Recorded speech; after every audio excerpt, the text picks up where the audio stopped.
Hello, everyone. I hope you can hear me. People are coming in. We have about 30 people today. I mean, that's the max. So I'm really excited. Yay. Hi, Kristen. I'm so excited to see people that I know and love and just, reconnect. So, hi, everybody. There's no real formal presentation today. I have all of your questions. I'm going to share my screen, get to all of your questions.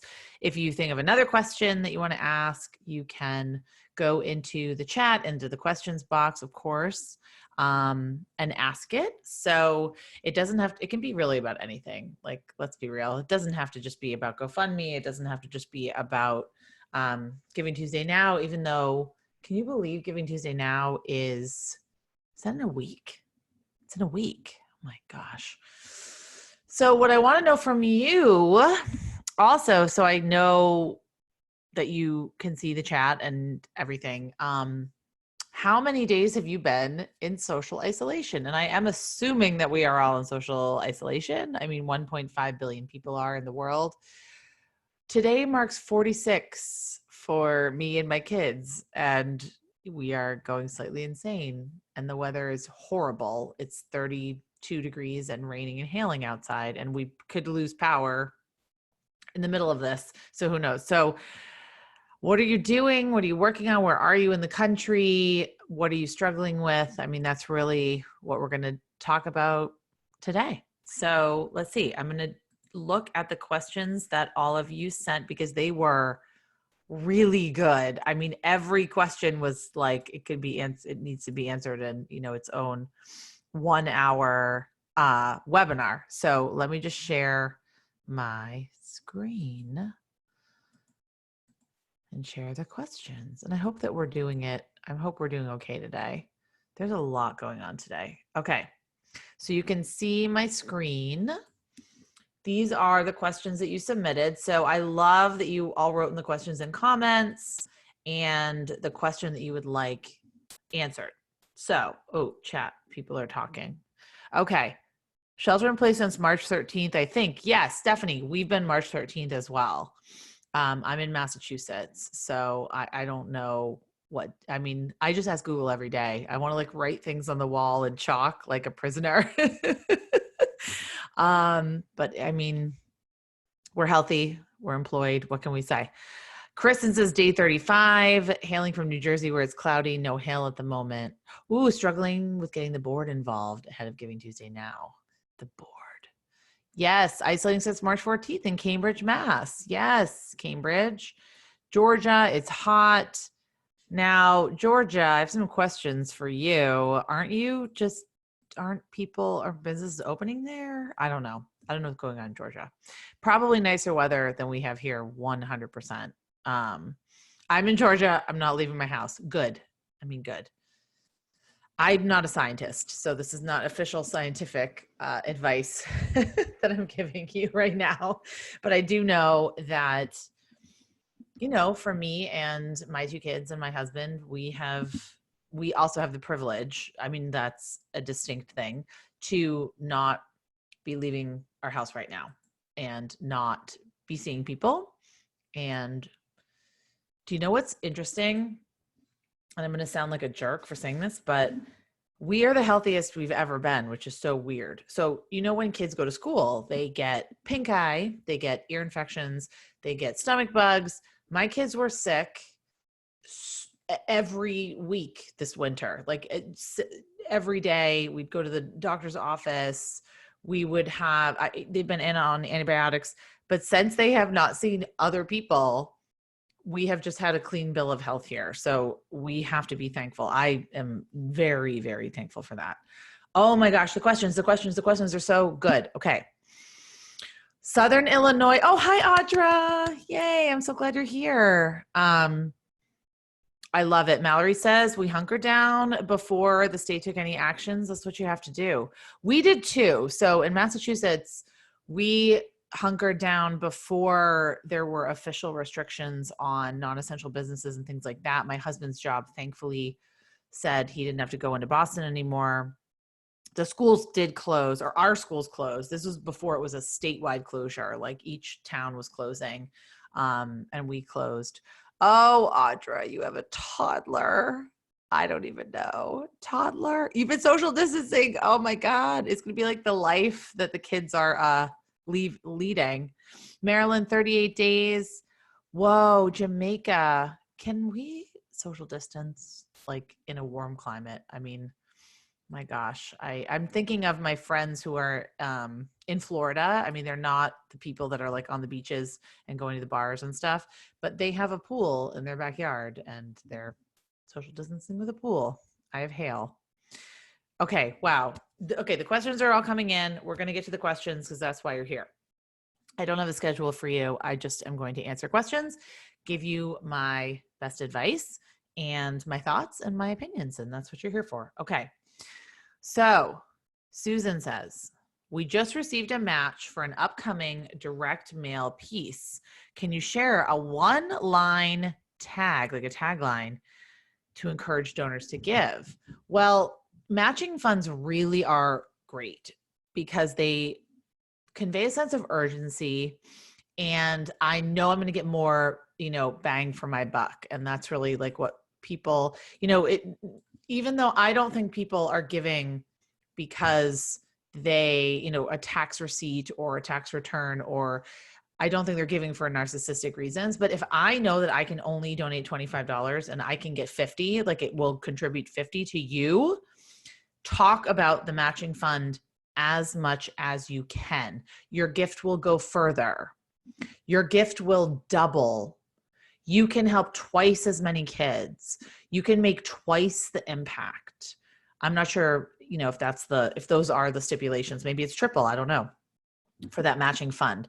But as much as you can convey to me, your gift will go twice the distance. Your gift will help twice as many people. Your gift is going to have twice the impact, double the impact. That's your tagline. So I'm not sure what your mission is, but absolutely convey that, promote it, talk about it everywhere you can. If you're fortunate enough to have a matching gift, that's amazing. Okay, questions. So I'm going to go to the Google Doc and just go through the questions, make sure that we're answering them. We have a full group of 30 people. Now, I do have to say, the amazing people at GoFundMe are sponsoring these office hours. And I do have a toolkit for you. I will email it to you. I'll email you the PDF. I'm going to put it in the, hold on. I'm going to put it in the chat. It's bit.ly.gofundme toolkit. I know you can't click on links in Zoom anymore, but you can write that down. It's very simple. GoFundMe toolkit. Yes. And I'll send it to you. I'll send you everything after this, after the office hours, but they're just being very generous and sponsoring these office hours. And even if you don't use GoFundMe, we'll answer your questions. And if you do use GoFundMe, we'll answer your questions as well. Okay. The first question that came in is actually one of my absolute favorite questions. And if you've ever been on a webinar with me, you have heard me answer this question a million times, so just bear with me. But how do you share compelling stories if you have to be confidential? There are just a million ways to do this. So you're, like Kristen has probably seen this, Audra has probably seen me talk about Amira Incorporated, one of my absolute favorite organizations. They take care of survivors of sex trafficking. They never, ever show client names, client identities, but their executive director is the face of the organization, but they still do a great job storytelling. So and they do a great job sharing compelling content for the women in their shelter. So, I don't want to be seen as an addict everywhere I go. That's a story right there. And then just look at the caption. These words sunk deep as I drove this woman to her next appointment. Oh, they're just so good. I have to heart this. I would look at domestic violence shelters or like the national domestic violence agencies, sexual assault agencies, sex trafficking agencies, a lot of places that have restrictions on sharing client names and client information. I mean, this is a really common problem. This is a common problem that a lot of organizations have, and they still kind of get creative. Another organization that I absolutely love that has this issue is Plumber Youth Promise. This is a foster care agency where I live, and they serve youth. Like, they're not adults yet. So they still talk about, you know, young people, they need families, and, you know, John needed another chance. They take a lot of stock photography, and they tell a lot of the stories of, alumni. I was going to say alumni, people that have been through their program, staff members, volunteers. There's a lot of different ways to do it. So don't feel like you have to tell a story of, this is John and he's in foster care and this is what's going on. No, you could still tell his story through your own viewpoint. You could have the director of development tell the story, or the executive director tell the story. You could do a third-party storytelling, or you could write a blog. I know actually their blog, I don't know if they have their blog up here. They use a lot of stock photography and, you know, foster care in a time of crisis. I mean, that's just like the women of Plumber, you know, this is exactly who helps us do what we do. I love this. We're profiling the women of Plumber Youth Promise. We're talking about our interns. We're talking about our volunteers. This is just such great storytelling. So don't feel like you have to tell the stories of the actual people that are in your service, because you don't, and you shouldn't. So there's a lot of different ways to do it. Check out Plumber Youth Promise, check out Amira, both really small organizations that do really fantastic work with confidential storytelling. I do think that you can do compelling storytelling, even if you have to be confidential. Especially if you're telling it from the perspective of someone that knows the person firsthand. So a program officer or someone that's been working with this person and can talk about the story and the impact firsthand. Okay. Awesome, awesome, awesome questions. How can we make the best use of social media, on Giving Tuesday now? Well, there's a million ways to answer this question, but I think go to now.givingtuesday.org. Everything is completely free here, by the way. Giving Tuesday is a nonprofit. They have ideas for you. So they have tons of ideas, give, thank, and you can take all of these graphics and use them and leverage them. They're not, you know, they don't have copyrights. They don't have trademarks on any of this. And this is exactly how you can leverage it, and just use the hashtag. So if you go to their resources page, where's their toolkit? Because it's amazing. They have Canva templates. So make sure you go to their resources page. You look up their graphics and social images that you can totally take and post as your own. They have Canva templates. Now, what this means is that they've created Canva templates inside Canva. So you click on use this template, you go to your Canva account, which is, you know, canva.com, and you can insert your logo, and you can do, you know, all of these templates. Giving challenge video, Together We Give, use this template, and you can create, I'll show you in Canva. You can actually create this. So say I was doing this and I was a nonprofit. This is Canva. This is all totally free, by the way. I'd go to my uploads. Let's say I was doing it like for GoFundMe. Obviously, I'd have to like switch this around and maybe put GoFundMe on there, and I could put KY Gives Day on there, and I could make this mine. I could do, you know, I could put whatever I want on this. I don't think I have a logo in here anywhere. I could put my photo on it, and then I can download it, or I could send it to my supporters or my followers. It's just so easy to do. Like Giving Tuesday now or Giving Tuesday, I should say, the organization, they have really made it So easy. So easy. You can customize these templates and put your logos on them, and then you can send them out. You can post these things on your social media sites. You know, now more than ever, we're called upon to make a difference. You can create your own little things in Canva. So if you don't want to use theirs, you just go to Canva and you look at, you know, social media posts. What social media site do you want to use?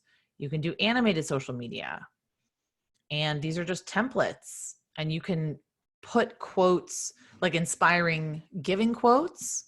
You can put quotes from your staff. You can put quotes from pretty much anybody. I put a quote from, I have this up on my Facebook page. Actually, let's look at my designs to see what I've made. And I am not a graphic designer by trade. I am definitely not the best. I think there might be a typo in this one. No, countdown. This is one I made for Kentucky Gives Day. 2 days left, countdown to Kentucky Gives Day. And you just put your logo on it. I mean, really, really easy stuff to do. Countdown to Kentucky Gives, nonprofit office hours. I made all of these just in Canva completely for free. So I do occasionally, if I'm not using my own photos, like this photo, I would pay $1 for a photo and then be able to use it. So you can pay for their stock photography. They have elements, they have photos. I mean, Canva is really the best way to go for that. So that is my best advice for using social media and using Facebook. Using Facebook would be ideally if you had a story, you know, if you could talk to a donor or a corporate sponsor or someone in your organization and get a story from them about why they give or why they participate. Facebook Live also is really effective if you're announcing a campaign, say you're announcing a match. Hannah says, and this is just, you know, she's got 2 really great questions here. We're doing a 24 hours of gratitude campaign. How much posting is too much? Asking specifically for Twitter, Instagram, Facebook. I think 24 hours of gratitude, I think you could post, I don't know if I'd post once an hour, but you could definitely post a handful of times, maybe even a dozen times, because it's a gratitude campaign. And you also want to think you're not asking anybody to do anything, and it's going to make someone feel good. And it's really not going to clog up people's feeds because our feeds move so fast and we're not going to see every single thing that you're posting. So, you know, it does depend on your capacity and how much you can handle.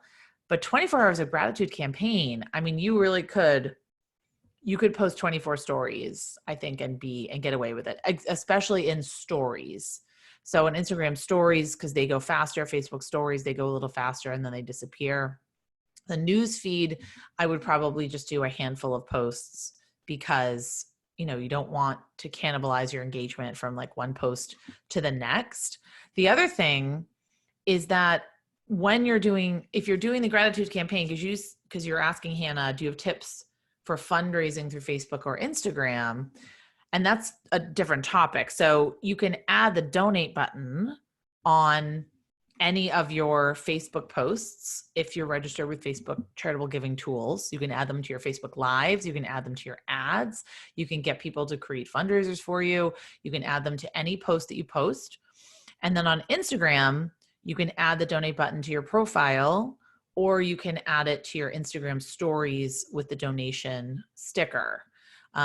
So what I have seen work best, if you are leveraging these tools with the intention of fundraising, you should be setting up the donate button because it's so much easier. And Darcy says, how do you add the donate button to your Facebook Live? If you have the option, if you go live on Facebook, it will ask you, it will say add a donate button. Anytime that I am going live on Facebook, or I'm posting on Facebook, or I'm even just like logging into Facebook, I feel like it asks me, do you want to add a donate button? Do you want to add a donate button? So I'm a person, an individual which means they want me to add a donate button so I can raise money for a cause that I care about. But for your organization, you have to do it through the desktop, which is kind of annoying. And then you can add your Facebook donate button to your Facebook Live in Facebook Creator Studio. And you can actually add it while you're going live, and then it will stay on there and continue to raise money for you even after the live stream has ended. So even after the live stream is ended, the donate button will be on your Facebook Live. You do have to be registered. I should preface everything. You have to be registered with Facebook Charitable Giving Tools. So you just go to socialgood.fb.com, you go to charitable giving, you go to sign up for Charitable Giving Tools, and then you will be able to see if you're already approved, it should say that you're approved. But if you are not, then you have to, jump through all the hoops that Facebook wants you to jump through. So to me, I know there's a lot of question around whether or not to use Facebook Giving Tools or whether to use your donation link. So, I just want to put two scenarios in front of you, and I'm not paid by Facebook at all, but if I'm on Facebook and I'm scrolling through my feed, or I see your Facebook Live and you send me to an outside link, and then I have to click on the link, and then I have to scroll and pinch and fill out a form, and then I have to find my wallet, which I never know where my wallet is these days. Then I have to get my credit card. Then I have to enter my information in. That's a lot. That is a lot of steps. It doesn't seem like a lot of steps. It's a lot of steps. When people are on Facebook or Instagram, they don't want to leave. They don't want to leave the sites. So when you are hooked up with these tools, the benefit is that it's 2-click donating. So if I'm on Instagram and I see your Instagram Live, or I see your post, I click on the donate button, I click the amount, I click confirm, and then I'm done. So the whole thing is do you want to grow your donor file, or do you want unrestricted funds that are coming in right now? And what if I mailed you a $20 bill in the mail and I didn't put a return address on it? Would you turn away the $20 bill just because you didn't get my contact information? I don't think you would. So it's just a new way of looking at fundraising. And I actually think it's completely upending the traditional fundraising process. I don't think that you should 100% put all your fundraising eggs in the Facebook bucket. That's not what I'm saying at all. It should be a piece of the puzzle. It should be a tool in your toolkit. And it's really just turning on a money spigot as much as that is possible. I've had organizations that sign up for these tools and all of a sudden get $500 coming in the next day. And then the more people become comfortable with it, and the more they become comfortable with it, the donations, they're a pretty secure revenue stream. So you do have to have a compelling ask. You have to have a reason for people to give, and you have to have, some kind of emotional connection. You have to have an audience to pull from. But to me, I think these tools are really effective. Okay. There's 1,000 questions right here, but we're going to tackle them. Effective messaging for my campaigns. We're in a current campaign. Ooh, how to incorporate compelling storytelling around COVID-19. That sounds like a webinar in and of itself. How to leverage your network to fundraise for you. Would like to get groups giving. How to use social media. Okay, these are huge questions, but I want to show you an example of what one of my favorite organizations has done. Second Story. They're a small organization. They provide safe shelter to youth, and they wrote an email. Okay, so talk about repurposing. They wrote this email and they just cut and pasted the entire email onto their website, and they created a COVID-19 task force. So they said they didn't want to call it a task force, but they couldn't think of anything else, and they just knew people wanted to help. And what's great about this is that it gives people agency in how they're going to help. So they talk about their immediate needs, and this is a very local organization. So if I'm supporting this, Like I'm probably going to be really invested locally. Oh, there's my little boy. I'm starting to get bored. You're starting to get bored? Mm, What are you doing? School? playing. Playing. Can you go play now? I'm working. I'm just going to ignore him because he comes in all the time. So the great thing about this is that they let people choose how they want to help. So they can either amplify the immediate needs, they can amplify the fundraising, or they can actually make a donation. They can start a Facebook fundraiser.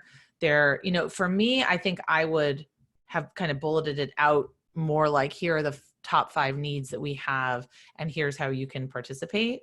But they added people to their email list this way, and they had about 150 people sign up. What's the other one? Yeah, Harbor Light. This is where I live. What Harbor Light did is they did, a how to help.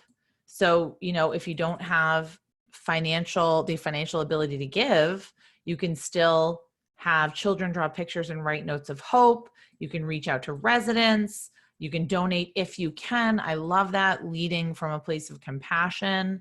We realize this is a hard time for everyone. The uncertainty is weighing on us all. Please consider a donation. I love the options that they're giving people. So think about ways that you can engage your community and giving them multiple options of things to do. And what is your, COVID-19 response? Like, what is your unique way that you are dealing with this? And in terms of storytelling, just be real. Tell the real stories. I mean, how are your employees faring? How are your clients faring? How are your partners? And how are people in the community faring right now? I mean, this is a time when we have to be, oh, I know, Audra, he is really cute. He's really sweet. I know. And then of course, like whenever I'm working, I will work in here the entire day. And the 1 hour I have a webinar, the kids will come in, and it's just always the way it is. But at this point, I mean, we're all on Zoom all day, and we're all making the best of it, right? So in terms of the question around storytelling, in terms of communication, we just have to be very honest and vulnerable with our organization right now. Somebody did ask me, our messaging is urgent needs and the tone is dire. I don't think we can lighten the tone right now. That's just me. I mean, it doesn't have to be the boy who cried wolf. Every week you're sending an email saying, we're going to close our doors. We're going to close our doors. But I do think you need to be honest with your community about what's happening. And it's like anything else. When you put yourself out there and you ask for help, you may or may not get pushback. You might get pushback. You might get people that email you and say you're the worst people of all time. But I'm really willing to bet that your community is going to step up and going to participate and going to send you messages of hope. And even if they can't give, they'll be just willing. They want to help. So the most important thing I can convey is just, if you are fundraising right now, be honest about what it's going to. Be honest about why you need this money and about who it's helping and what the impact is that you are trying to make and that you are making. And the best thing that I've seen right now is that it's okay now to ask for general operating.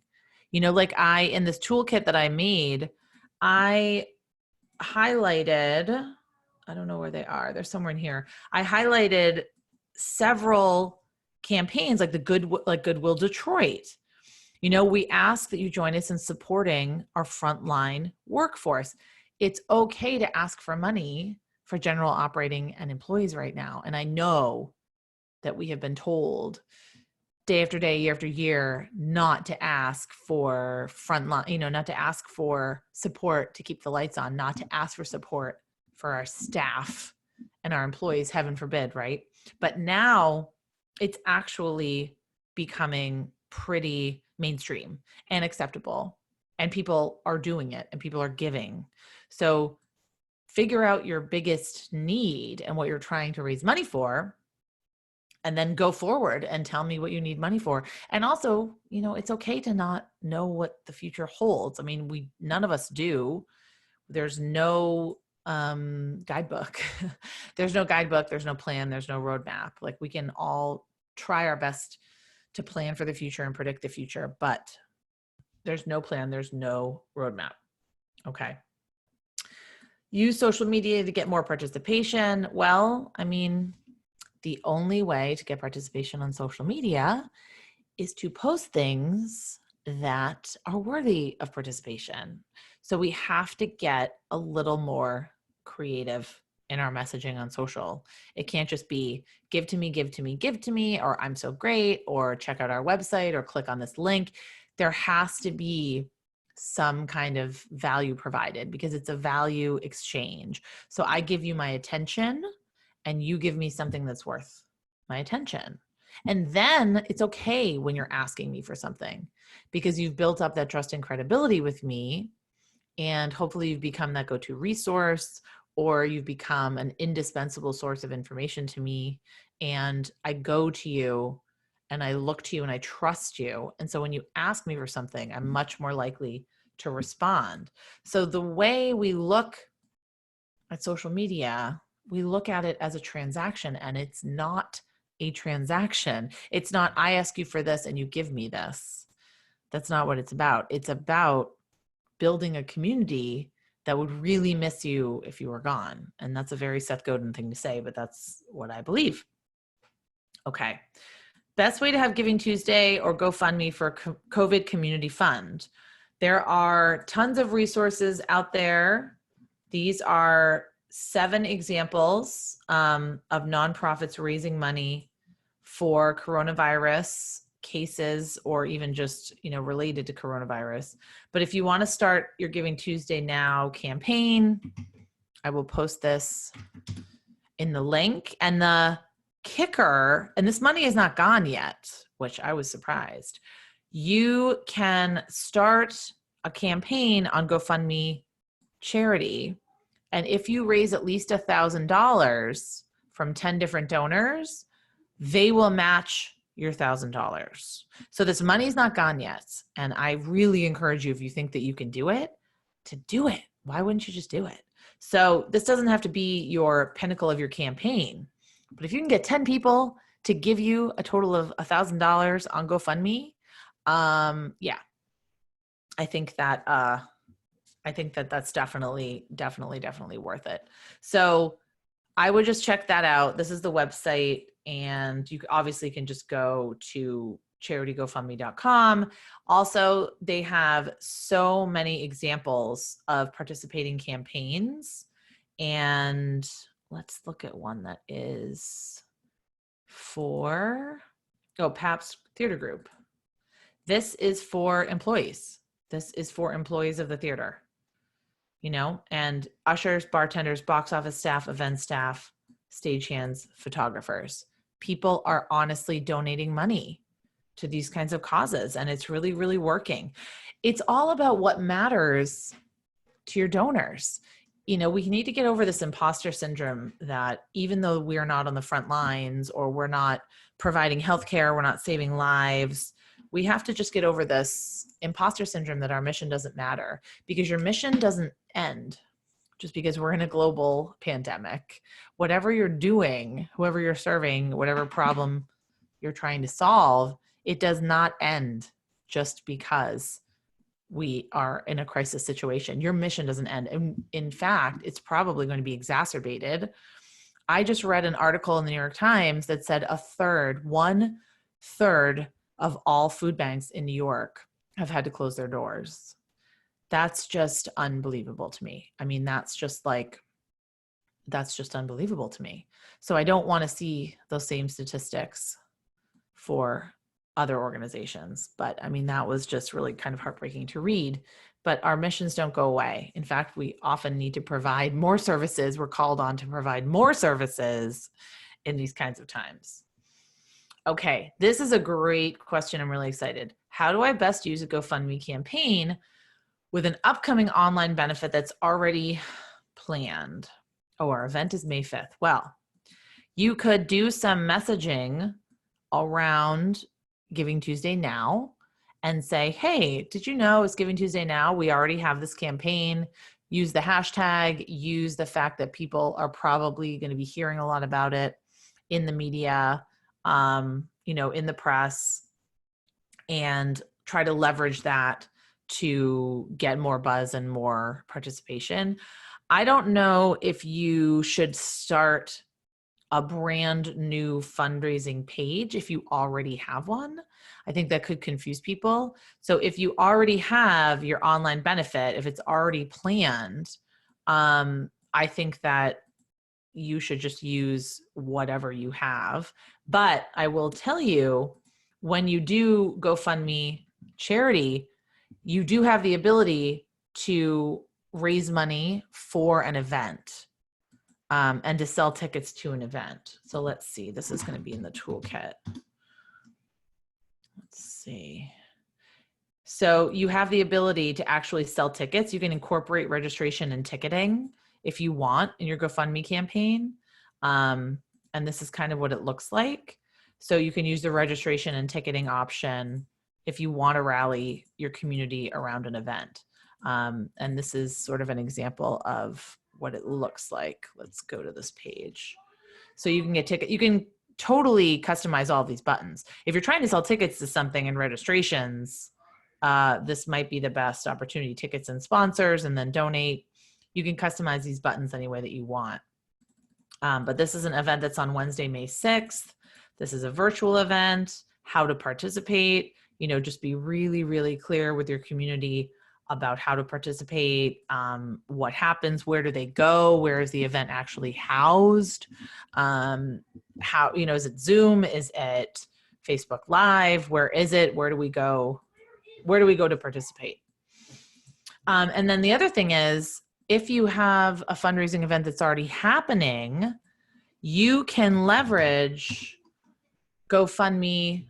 You can leverage Giving Tuesday Now to create buzz and to count down to that. So with Kentucky Gives Day, they called me and they said, okay, Julia, Kentucky Gives Day is May 12th. And can you close the door, honey? Thank you. They called me and they said, Kentucky Gives Day is May 12th. And we just heard about Giving Tuesday Now, and that's May 5th. And oh my gosh, what do we do? Like, do we throw our Giving Day into the trash? Do we change it? Like, what do we do?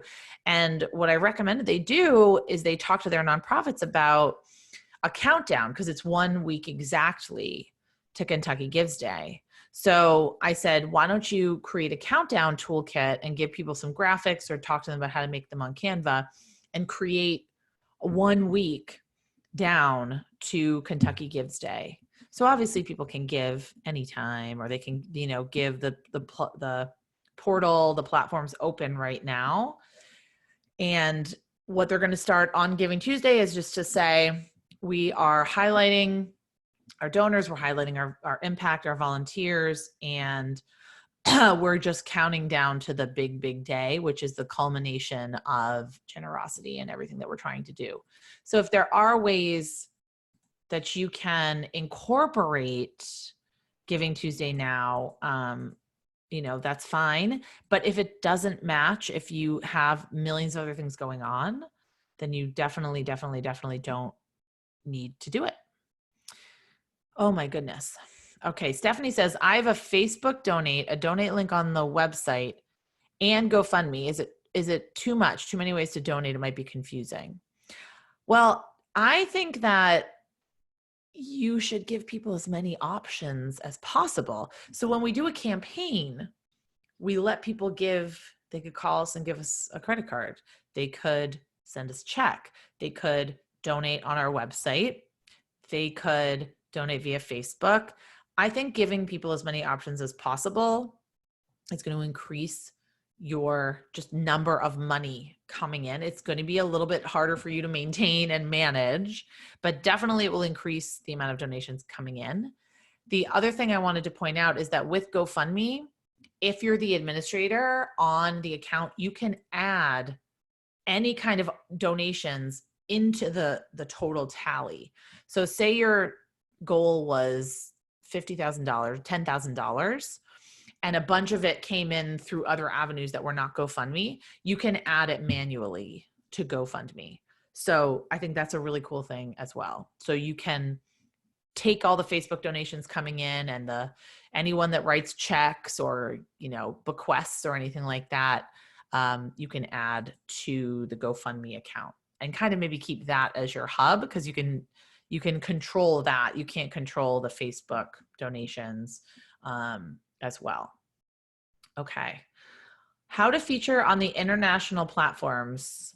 Well, the only way that I could say to do that, I think that just kind of talking about what makes you different and sharing your stories, talking about, what is the unique perspective that you bring? What is the unique problem that you're solving? What is your solution to this problem? And then how are you partnering? So if you're tagging other accounts, if you're sharing stories of ways that you're working with other accounts and other organizations, I think that can work well. And I'm assuming you're talking about social media platforms. There's really no way to get quote unquote featured. I mean, unless you are a cause that is in the news all the time, or if something happens like the rainforests are burning, and I had a client that was featured on Facebook because it was just something that was in the news. It was something that everyone's talking about. So I would just do the best you can with your community, building up your community and your audience, highlighting the partners that you're working with, and showcasing and demonstrating your impact. And that's really going to help you build your audience. Oh, okay. How do we maintain the urgency and importance? This is such a good question. Given the uncertain future, how do we maintain the urgency and importance of this campaign long term? We need to raise unrestricted, non-relief related funding. How can we do this if we can't advertise our programs? Well, you just need to talk about what would happen if your doors closed. Who would lose out? What would the community lose? What would society lose? And what would the impact be? I have seen, because like I said, in Massachusetts, we're on our 7th week of shelter in place. So what I've been seeing is nonprofits coming back and asking me for money, like week after week or at once, a couple times a month. And it's just been a different story. So that's the key, is that you can ask for money and for support. Just don't tell me the same story every time. So have one email be from your executive director, have another email be from the board chair, have another email be from a client, have another email be from a volunteer, their unique perspective and their unique story. And if you're doing a fundraising campaign, I mean, if you're trying to raise money every single week, I think it is going to be challenging. But if you're sending out these emails that say, this is what we're doing, this is exactly the results that we have achieved because of your donation. And segmenting your list is so important, because you don't want to send donors a fundraising email every week. You want to probably segment them into a different bucket where they can get thank you emails and they can get cultivation emails and stewardship emails. So that's important. So knowing who has not given and who has given is vitally, vitally important. But mixing up the story that you're telling, mixing up the statistics that you're sharing, but don't feel bad about asking. A lot of people are asking now. Oh my goodness. These are really good questions. Okay, our mission is to gather people in parks. How do we convince people to still support us when programming is canceled or online? Okay, I'm going to share with you hold on, where's my social media updates? I'm going to give you this link if you don't have it yet, bit.ly NP COVID. And this link is my Google Drive, and I save all of my favorite social media posts. Here we go. This is the community house. This is an organization where I live that my daughter does after school programs, camp programs, She's in the theater program there. And of course, photos doesn't want to work. But they posted this, which I loved. Yesterday, today, tomorrow. They're not on the front lines of COVID, but we all know they rely on theater events and camps and after school programs, none of which are, of course, happening right now. So I absolutely think there are ways that you can do your fundraising appeals because people know that. People know we can't gather right now. Also, let me see if I can show this to you. Another organization I work with called the Kestrel Land Trust. Let's see if I can find this email. They've been doing virtual land experiences every week. So they rely on in-person events to actually do a lot of their fundraising. But they've just been, these are the virtual events that we're doing. Get outside, tips to care for yourself in the land, nature near you, activities for kids and families. They actually just did a giving day the other day that was really successful. This is something that you might be interested in. So the way they're sharing information is just it's about their audience. It's not about Kestrel necessarily. It's about what is important to their audience. So take a look at some of these communications that I put in this Google Drive and get some ideas and get some inspiration from that. How can I leverage social media? I think I've talked about that a little bit. You can use those templates in Canva. You can create your own social media graphics. You could do a Facebook Live. You could do Facebook fundraising campaigns. There's definitely a lot of ways to do that. And I have up, if you haven't read it, I have up on my blog, I have a couple of different blog posts that I think would work for that situation. So I have this Giving Tuesday Now webinar that I did with Giving Tuesday. It's really great, gives you a lot of tips. And then 10 ways to participate without asking for money and 25 ideas for nonprofit virtual events. So that should give you quite a few ideas for how to leverage social media. When do I need to start promoting my event? I think as soon as possible. Get people to put it on their calendars, get people excited about it, tease it out a little bit, talk about what's so exciting about it, share some tidbits and behind the scenes and all of that kind of thing. I have a toolkit for Giving Tuesday. I will put it in I'll put the link in the search. And this is probably wait, where is it? I've got so many things. As you can see, I write a lot and create a lot of things. I should say Giving Tuesday toolkit. Because I've created, it's like 3 months out. I don't know where the link is to it. Maybe I linked to it in this blog post. But it's a toolkit, 3 months out, 2 months out, 1 month out. Oh my goodness. I'll find it for you. I'll email it to you. Oh, the complete Giving Tuesday Now toolkit. Or that's this one. So there are things that you should do. I mean, obviously for Giving Tuesday Now, you want to make sure that you're at least announcing your participation and telling people why they should be participating. But, I think as soon as you can announce your participation and get people excited about it and share things that are going to get them excited and share things about your evidence of your impact and demonstrating your impact. Okay, I don't think I'm going to get to all of these questions because there's too many and I only have an hour today. So if you didn't get your question answered, I will try to record a video. I'll try to get back to you. Direct services. This is the imposter syndrome. So first of all, stop having an imposter syndrome. Secondly, if you're not excited about your mission, why should I be excited about it? Thirdly, there are no sexy causes, okay? Every cause is worthwhile. So you have to repeat after me, your mission is worthwhile. Your donors care about you. They are giving you money to do something.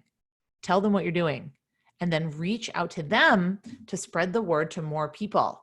We have to stop thinking that if we don't have puppies and kittens and children, that we can't raise money. That is not true. That community house appeal raised a ton of money. I know a lot of organizations around here locally, like the Land Trust, they don't provide direct services. They still do a fantastic job. You need to know who you're talking to, why they support you, and what problem you're solving, and how can you convey that to them? How can you get them excited about that problem? Because they are excited. But the very first thing I would say, you've got to get excited about it. You've got to get irrationally passionate about your cause and your mission. And if you aren't, there's no way you're going to get other people irrationally passionate. I don't care if it's academic research or historical society or what it is. You need to get excited, because that's the only way to get other people excited. Okay. Let's see. Is there a minimum donation amount on GoFundMe? I don't think so. That's a very good question. I don't think so, but I'm going to flag this for later, because I don't know. I mean, it might be $1. I would assume it would be $1, but I don't know. What's the best way to reach out to people who have a large social media following to help gain a wider audience? Well, first of all, it has to make sense. So just because someone has a large social media following doesn't necessarily mean that your cause is going to resonate with them. So you have to follow them. You have to see what they tweet about or what they post about. And you really have to tie your organization to something that they care about. And then you have to reach out to them personally, make a personal ask and say, hey, Ellen, I know you care about LGBTQ, causes. And I think that this would really resonate because I saw your show on XYZ. So there's no cookie cutter way to do this. You do have to personalize the ask and make sure that you know a little bit about the people that you are talking to. Oh, Facebook advertising. There's no one size fits all answer to this. There's absolutely not a one size fits all answer to this. It depends what you're trying to do. So are you trying to get a lot of people to donate? That's a really hard ask. And you're probably going to have to spend like $1 for every $2 you get in donations. That's just the way it is. If you're just trying to get people to watch a video, that's a little bit cheaper. If you're trying to get people to click to a blog post, that's not going to cost you as much. So it does depend what you're trying to get people to do and what your success metrics are. Like, what does success look like at the end of this Facebook advertising campaign? Do you want more email subscribers? Do you want more social media engagement? So really take a hard look at what success looks like. And then you do have to play around with it. The other thing I will say is that Facebook advertising right now is super cheap because a lot of people have pulled their campaigns and there's not as much traffic and as much noise. So this might be a really good time for a small nonprofit to spend $20, $50. If you have a set goal, I don't recommend just kind of boosting a post and not knowing what you want to do with it. But if you have a set goal, if you have event tickets or a video you want people to watch, then I do recommend spending a little bit on Facebook ads right now. But it's all testing. You spend money on an ad and then it really works. And then sometimes you spend money on an ad and it doesn't work, and you learn and you learn and you iterate and you improve. Okay. Oh man, so many questions. I would like to participate in Giving Tuesday now. It will leave our community confused. Well, go just to now.givingtuesday.org, and there's going to be all sorts of messaging around why they picked May 5th and what it means and why there's just unprecedented need right now. It's not going to replace the Giving Tuesday on December 1st, 2020. So it's not going to replace the traditional Giving Tuesday. People may or may not be a little bit confused, but I think that using this day as a global day of unity and really getting people energized around philanthropy and making a difference and generosity, that's the message that I'm taking away. whether or not you use that to solicit donations, whether or not you use that just to come out and say thank you, maybe you ignore Giving Tuesday now, whatever it is you want to do. I think that, just talking about generosity and giving back and the struggle that nonprofits are facing right now, any way that we can kind of shine a spotlight on that is good. Okay, I talked a lot about social media engagement, how to make supporters comfortable sharing. Well, a lot of people might not be, but a lot of people will be. So we've seen that people are giving right now. And we've seen that people are at home, and people that are employed or they're not in crisis and they're not sick and they're not, on the front lines, they're sitting at home and they want a way to help. So if you give them that easy, low touch way to help, tell them these are the top 3 things that we need: share on social media, donate, and start a Facebook fundraiser. I don't know. I'm just making those up. I would just be very clear in exactly what you want people to do and lead with compassion always. Say, we understand that not all of you can donate. We understand that some of you are really struggling financially, and we completely understand that, and that's fine. So just lead with compassion and be very clear about what you want people to do. Okay, how to package small donations into support for major projects? Small donations. I wouldn't talk about small donations. I would talk about the overall impact. I would say if we reach our campaign goal, we would be able to serve 20 more families this year and get 20 more families out of poverty. I don't know, I'm just making it up. So focus on the vision, the big picture vision of what you're doing, not the how. So don't focus on the features, focus on the benefits. So the features are, we could feed 100 more people, but what are the long-term benefits of feeding 100 more people? People better able to go to school, people better able to work, people being contributing members of society. So focus on the big picture vision that you're striving toward, and paint me a picture of what that looks like and get me inspired. You don't have to say $10 equals this. You do not have to do that. Okay. If you can, great. But to me, that has never convinced me to give, honestly. I'm going to give what I want to give, and I'm interested in the bigger picture. I'm not necessarily interested in $25 will buy a toolkit for whoever. Some organizations that works for, and if it works for you, that's fine, and keep doing it. But don't get hung up on that. Don't let that be the definitive reason why you're not going to do a fundraising campaign, because you can't do that. Okay, well, there's no way we're going to get to all of these questions. These questions were really pretty incredible. So I see a couple of questions coming in that I think I can answer. Oh, yeah. Yes. So Mallory says the chart depicting the surge. I'm going to get it for you right now because I have it bookmarked. I think. Yes, I do. I have it bookmarked. So Mallory, here it is. It's on Better Fundraising. I will put the link in the chat for you. So the problem I have with this chart is that there's no precedent for what we're going through right now, but this is based on previous recessions and previous crises. So allegedly, and the Better Fundraising Co., by the way, they're amazing, and read their blog, and I love everything. And they've been doing a lot of research on how donors are giving right now. All of their researches are amazing.